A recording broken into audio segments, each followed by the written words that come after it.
What's up, my ninjas? This is my favorite video of all time. Just watch.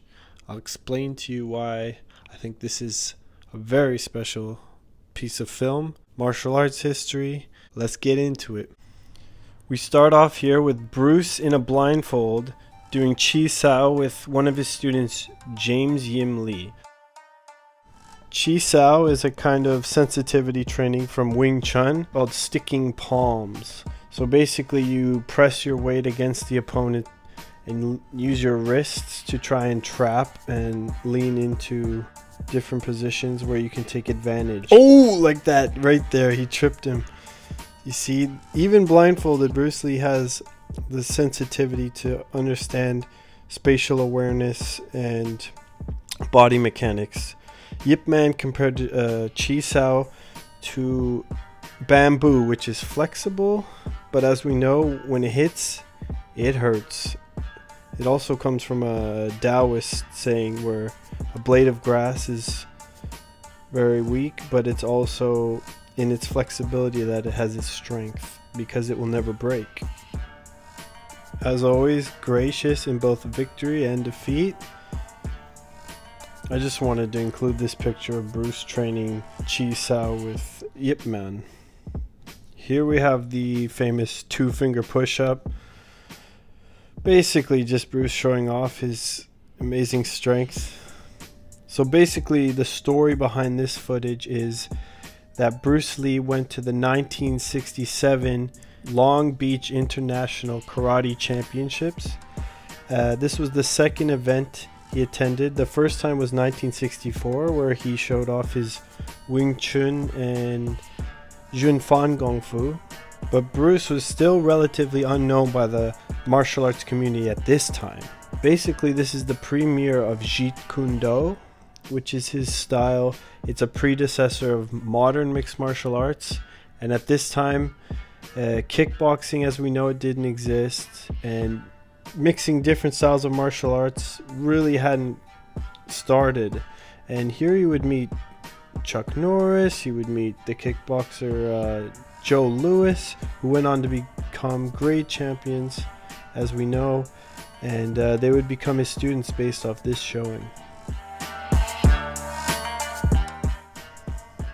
Now we move on to the speed test drill, where this gentleman Victor Moore, who's a karate black belt, is being selected as the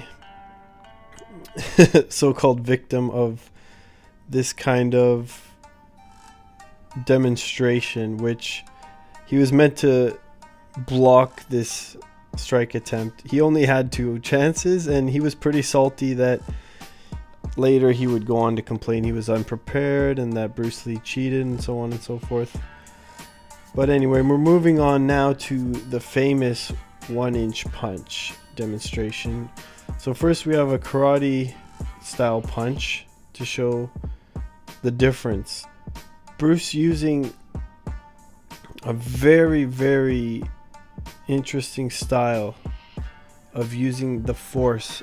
It's something that comes from Tai Chi and Gong Fu, and we see how he can basically put all of his velocity and mass into the tip of his fist in a short amount of time. So he basically leans into the ground and springs up into the punch to push through the target. So you don't need very much space when you draw the arm back, like in karate where you tense up, pull your arm back and then throw. Here he's just going about a foot into the punch, turning his hip, springing off the ground, and all his mass is going forward to push the guy back.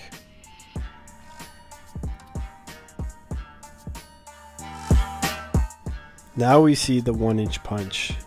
The all famous 1-inch punch that everyone's heard of. Here it is. This is where it comes from. Now, what's the main difference? He's trying to explain that these karate punches, as he described, it's kind of like a metal ball on a rod being smashed into the target, whereas this, It's like a metal ball on a chain, and you swing the chain and the mass is sent through the target.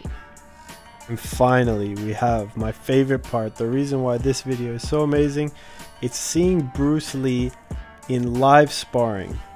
So what this is this is his Jeet Kune Do sparring style. They've got body armor, they've got a helmet on, and they've got these famous Jeet Kune Do gloves. I actually bought a pair of these gloves.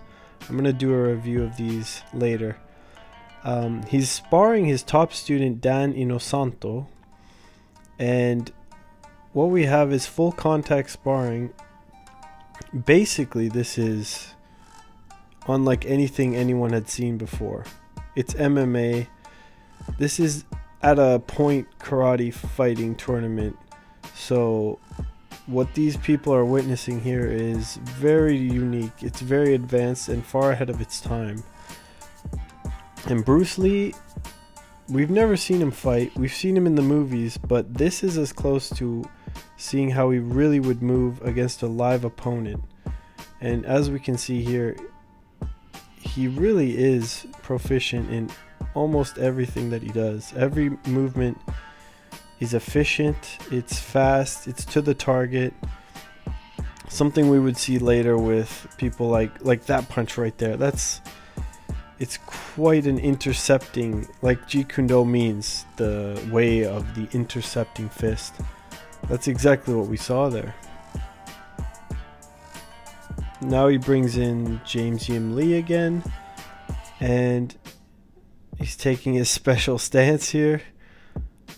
And I think he's being playful as well, but he's just kind of illustrating the difference between this way of intercepting fist and these regular point karate fighting styles that were prevalent at the time.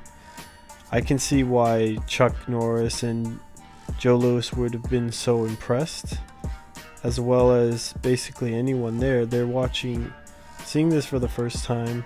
This is before his movie career had really popped off. He was probably just known for being Kato maybe at this time, I'm not exactly sure, but later he'd go on to write the book The Tao of Jeet Kune Do. He would teach a lot of actors and famous people in Hollywood, and he would, after his death, go on to be famous in his own right because of the film Enter the Dragon. But what we're seeing here is, look at these high kicks that come out of nowhere from the front foot. We're seeing a lot of intercepting jabs, Muhammad Ali style footwork. We're seeing he's using the front hand as a sort of rangefinder, and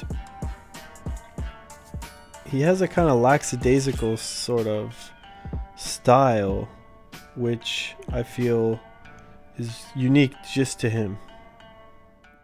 Alright guys, there you have it. Bruce Lee, the GOAT, the OG, the truest martial artist that ever lived. Peace.